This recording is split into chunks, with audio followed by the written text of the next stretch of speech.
ন্যাটোভুক্ত যেসব দেশ প্রতিরক্ষা খাতে প্রয়োজনীয় অর্থ খরচ করবে না সেই সব দেশে যদিও রাশিয়া হামলা চালায়, তাহলে পুতিন বাহিনীকে হামলা চালাতে দেবেন বলে বিস্ফোরক মন্তব্য করেছেন যুক্তরাষ্ট্রের সাবেক প্রেসিডেন্ট ডোনাল্ড ট্রাম্প। শনিবার দক্ষিণ ক্যারোলিনাতে জনসভায় তিনি এসব কথা বলেন। দ্য গার্ডিয়ানে এই খবর জানিয়েছে। ট্রাম্পের এমন মন্তব্যের পর তীব্র প্রতিক্রিয়া জানিয়েছে যুক্তরাষ্ট্রের প্রেসিডেন্টের দপ্তর হোয়াইট হাউস। মার্কিন প্রেসিডেন্টের দপ্তরের মুখপাত্র ট্রাম্পের বক্তব্যকে আতঙ্কজনক এবং বিকৃত মস্তিষ্ক হিসেবে অভিহিত করেছেন।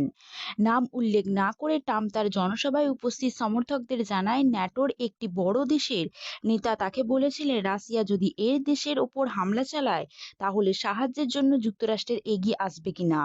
জবাবে এই নেতাকে তিনি বলেছিলেন না, যুক্তরাষ্ট্রের সাহায্যের জন্য এগিয়ে আসবে না, কারণ ওই দেশ ন্যাটোতে অর্থ দেয় না।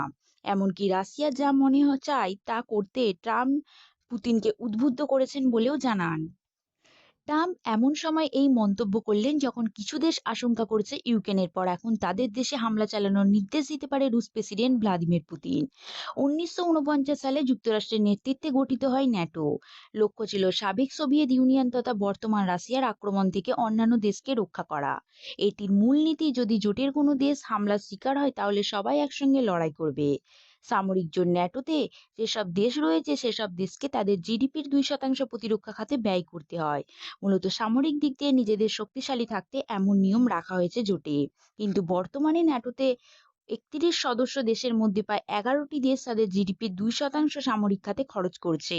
এই জন্য ট্রাম্প প্রেসিডেন্ট থাকা অবস্থায় হুমকি দিয়েছিলেন যুক্তরাষ্ট্রের ন্যাটো থেকে বেরিয়ে যাবে। International news Bangla.